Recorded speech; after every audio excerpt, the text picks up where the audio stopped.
Salut à tous, c'est Karim Debache et aujourd'hui je suis chaud comme la braise, frais comme un gardon, aiguisé comme une lame, pointu comme un couteau et plus jaune qu'un citron. Parce que cet épisode n'est pas n'importe quel épisode. Oh nom de Dieu, Karim Debache, tu nous vends du rêve par cargaison, je sais. Allez, dis-moi tout. Eh ben aujourd'hui, c'est le 7ème épisode. Et... c'est tout. C'est... plutôt décevant. Ouais, je sais. On va parler de quel film? C'est Max Payne. Oh... ouais.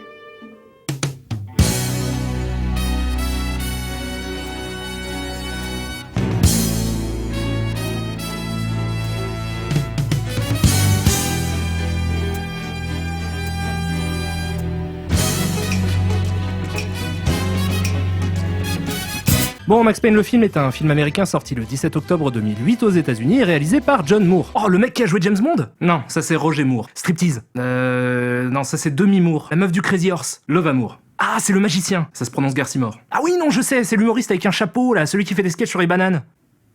Popek? Oui, c'est ça, Popek. Voilà. Il est hilarant, lui. Mais de quoi tu parles?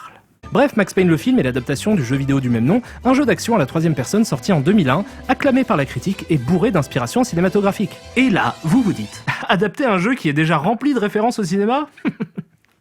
Trop facile. Absolument pas. Le film nous raconte l'histoire de Max Payne interprété par Mark Wahlberg, un acteur connu pour ses rôles dans de très bons films comme Les Rois du désert de David O. Russell, Les Infiltrés de Scorsese, La nuit nous appartient de James Gray ou encore Boogie Nights de P.T. Anderson. Mais ce que vous ne savez peut-être pas, c'est qu'il existe un autre Mark Wahlberg. À une époque où Mark Wahlberg n'était pas encore Mark Wahlberg, à une époque où Mark Wahlberg était... Marky Mark.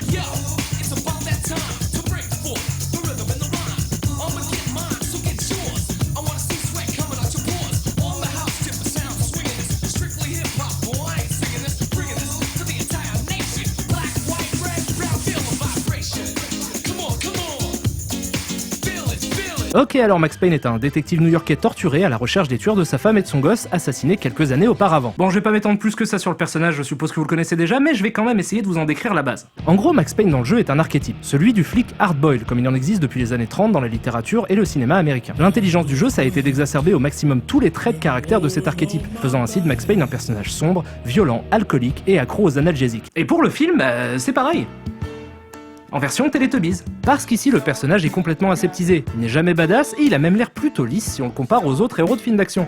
Du coup, le reste des personnages passent leur temps à répéter à quel point Max est dangereux et qu'il faut pas s'approcher de lui sous peine de se brûler les ailes. Sauf que non, il fait peur à personne, c'est juste... Marky Mark. Yeah. Can you feel it, baby? I can too.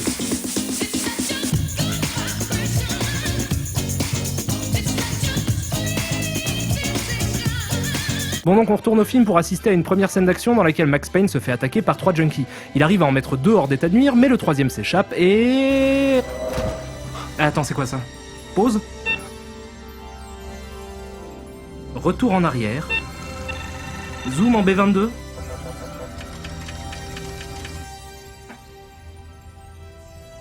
Qu'est-ce que c'est que ce pataquès? Bon, Max Payne va dans un nightclub, toujours à la recherche d'infos sur sa famille morte, et rencontre Natasha Sachs, un personnage interprété par Olga Kurilenko, une habituée des adaptations de jeux vidéo, puisqu'elle joue aussi dans celle d'Hitman. Et on reviendra là-dessus.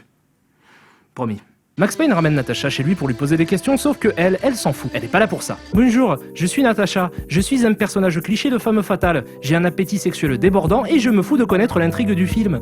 Bonjour, je suis Max Payne. Je suis un personnage cliché de flic torturé. Je ne peux répondre favorablement à vos avances sexuelles, car je dois respecter l'intrigue du film. Veuillez vous en aller, s'il vous plaît. Fort bien. Après ça, Natasha rentre chez elle, mais sur la route, elle se fait attaquer par...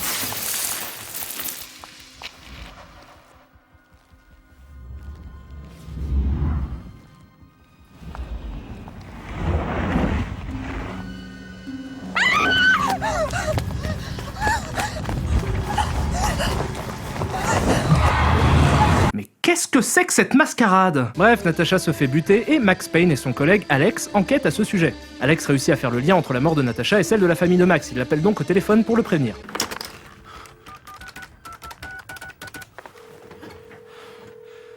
Inspecteur Max Payne. N'est pas disponible. Laissez un message, s'il vous plaît. Mais malheureusement, Max Payne arrive trop tard, puisqu'Alex est déjà fait décapiter par les méchants. Et là, je vais vous demander de faire très attention, je vais vous montrer la scène de la découverte du corps.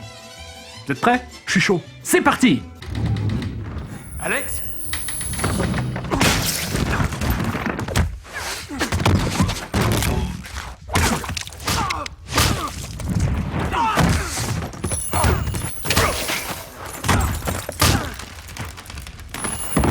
Bon, maintenant, essuyez vos larmes de sang et laissez-moi vous expliquer pourquoi, selon moi, cette scène est symptomatique de l'échec du film. Ce qu'il faut savoir, c'est que le film au départ était prévu pour être PG-13, soit déconseillé aux moins de 13 ans. Sauf que quand la Motion Picture Association of America, l'organisation qui assure la classification des films aux États-Unis, a vu le résultat, elle a décidé d'en faire un Rated R, ce qui signifie que les moins de 17 ans devaient être accompagnés d'un adulte pour le voir. Ce qui équivaut à un M dans le monde du jeu vidéo. Par exemple, Max Payne le jeu est Rated M. La décision qui a été prise par John Moore à ce moment-là pour que le film soit PG-13, ça a été de n'enlever aucune scène, mais par contre de couper à l'intérieur des séquences tous les instants qui pouvaient choquer. Le truc étrange, c'est que la séquence que je viens de vous montrer vient de la version non censurée du film. Et malgré ça, elle a été filmée de façon elliptique, en gros plan, comme pour essayer de cacher la violence de l'action. Puisque comme je l'ai dit, le film a été prévu au départ comme un PG-13. Donc ce qui est vraiment gênant, c'est pas que le film ait subi de la censure, mais qu'il ait subi une auto-censure par le réalisateur lui-même en amont du processus de production. Bon, suite à ça, Max Payne est accusé du meurtre de Natasha et décide de mener à bien l'enquête, accompagné par la sœur de cette dernière, Mona Sachs, une tueuse à gages froide et violente interprétée par Mila Kunis. Je répète, une tueuse à gages froide et violente interprétée par Mila Kunis. Une des actrices les plus adorablement angéliques de l'histoire d'Hollywood. Soit c'est une blague, soit le directeur de casting est un alcoolique. C'est quoi la prochaine étape? Macaulay Culkin dans le rôle de Staline, Dora l'exploratrice dans le rôle de Michel Fourniret, des bisounours pour jouer la famille Manson? Arrête, ça fait beaucoup trop d'images à cauchemar dans ma tête! Alors le reste du film est simplement une résolution d'enquête, tout ce qu'il y a de plus standard. Max et Mona vont d'indice en indice, de suspect en suspect, et réussissent à atteindre Owen Green, un témoin oculaire du meurtre de Natasha. Owen?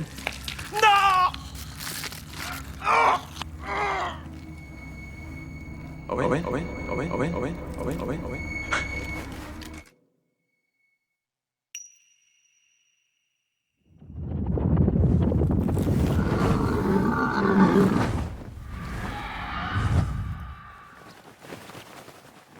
Après ça, Max Payne demande de l'aide à l'ancien partenaire de son père qui bosse maintenant pour une grande firme pharmaceutique du nom d'Aesir. Ce dernier lui donne quelques indices et il est même tellement sympa qu'il va essayer de convaincre les flics de l'innocence de Max Payne. Faut essayer de l'aider et ne pas écouter ce qu'il dit. Ça n'a pas toujours de sens. En ce moment, il s'est mis dans la tête que c'était quelqu'un de la compagnie qui était responsable de tout ça. J'ai peur qu'il s'attire d'autres ennuis avant que j'arrive à le convaincre de parler. Tout ce que je peux vous dire, monsieur l'agent, c'est que notre entreprise n'a rien à voir avec toute cette affaire de meurtre et de drogue et de drogue et de meurtre. Ou au papier, s'il vous plaît. Bon, je vais pas m'étaler sur le reste du film très longtemps. En gros, c'est assez simple. Ça fait scène d'action, enquête, scène d'action, enquête, scène d'action, enquête. Et on apprend en fait que les méchants, c'était la grande firme pharmaceutique qui est à la tête du trafic d'une nouvelle drogue, qui a servi à faire des expérimentations pendant la guerre. Vous devriez songer à faire breveter l'idée, les mecs, c'est super original. Ok, donc Max arrive à s'en sortir et décide de prendre une dose de drogue. Et maintenant, mesdames et messieurs, pour votre plus grand plaisir, l'équipe du film est fière de vous présenter le... C'est la fête du slip, fait trembler la caméra, mais des démons, j'en ai des anges, fait trembler la caméra, fait tout faire je me mis à Kunis avec un Uzi, fait péter le plafond, les flammes de l'enfer. Arrête, ça fait beaucoup trop d'images à cauchemar dans ma tête. Bon, après cet intense moment de cinéma pour épileptiques, l'antagoniste se fait buter et on a même droit à une petite séquence post-générique où Mila Kunis apprend à Max Payne que les producteurs ont très envie de faire une suite pour continuer à violer la licence et qu'il y a un nouveau méchant. Et je pense pouvoir dire au nom de tous que Dieu nous préserve de l'éventualité d'une suite. Parce que c'était nul à chier. Vous savez quoi, je viens juste de me rendre compte d'un autre truc. Je pense que Max Payne le jeu est un meilleur film que Max Payne le film. Parce qu'après tout, le jeu est déjà excellent en termes de mise en scène et témoigne d'une vraie maîtrise du langage cinématographique. Tenez, on va prendre un exemple. La scène du meurtre de la famille de Max Payne. Dans le jeu, elle arrive au début, elle sert d'introduction. C'est une structure classique que l'on retrouve dans tout un tas de films de vengeance et de vigilante movie. Mais c'est super efficace parce que du coup, le côté borderline du personnage est justifié par l'affect. Et même si on n'a pas 40 lignes de dialogue pour l'expliquer, on nous a déjà fait ressentir l'horreur qu'il a traversée, ce qui est excellent pour l'immersion. Dans le film, par contre, elle arrive en flashback au milieu de l'intrigue, ce qui redéfinit complètement le personnage en plein centre du récit. Ça peut être valable quand c'est bien fait, mais le problème c'est qu'à cause de ça, pendant toute la première moitié du film, Max Payne est un personnage mystérieux à qui il manque tout un tas de traits de caractère nécessaires à l'empathie. Et c'est pas tout, toujours sur cette scène. Le jeu est un TPS, ce qui fait que quoi qu'on fasse, la caméra suit le personnage, et le jeu a l'intelligence d'opérer une progression dans l'horreur en jouant sur les éléments du décor. Plus on avance, plus on se rend compte que quelque chose de grave s'est produit. La tension est même exacerbée par le travail sonore avec les cris de la femme de Max qui deviennent de plus en plus audibles. Dans le film, cette même séquence est découpée comme une scène d'action classique en deux parties, avec dans un premier temps un affrontement contre les méchants et ensuite seulement la découverte du cadavre. Ce qui fait que cette séquence, pourtant fondamentale en termes de ressenti et d'immersion dans le jeu, devient dans le film une simple scène informative où on en apprend un peu plus sur le passé de Max Payne. Une autre erreur gigantesque dans le film concerne l'imagerie et l'esthétique globale. Pour faire simple, je trouve le film beaucoup trop propre, l'image beaucoup trop léchée et les plans trop millimétrés. Et c'est selon moi un écueil classique dans lequel tombent beaucoup de cinéastes qui veulent adapter des jeux vidéo. Avec le même scénario, si Max Payne n'avait pas été un jeu, le film n'aurait jamais ressemblé à ça. La seule chose qui justifie cette esthétique, c'est le fait que le réalisateur a essayé de faire plaisir non pas aux fans du jeu vidéo, mais aux fans de jeux vidéo, ou en tout cas à l'image qu'il se fait des fans de jeux vidéo. Le film est complètement aseptisé, calibré pour le plus grand nombre. On lui a retiré tout ce qui rendait l'œuvre subversive et donc par conséquent tout ce qui faisait son sel. Et le pire dans tout ça, c'est que si vous êtes fan de Max Payne, il y a déjà 1 milliard de films à voir avant de vous tourner vers l'adaptation.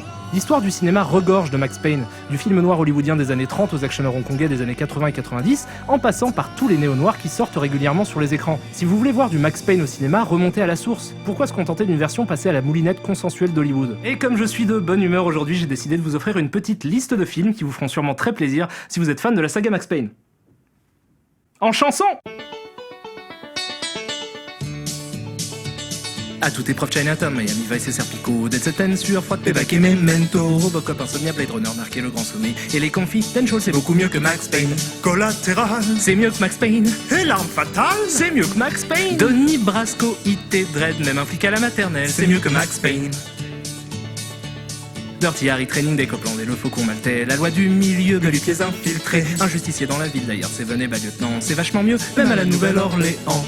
Man on Fire C'est mieux que Max Payne. et The Killer. C'est mieux que Max Payne. Et pour Matrix c'est pareil, même un flic à la maternelle, c'est mieux que Max Payne.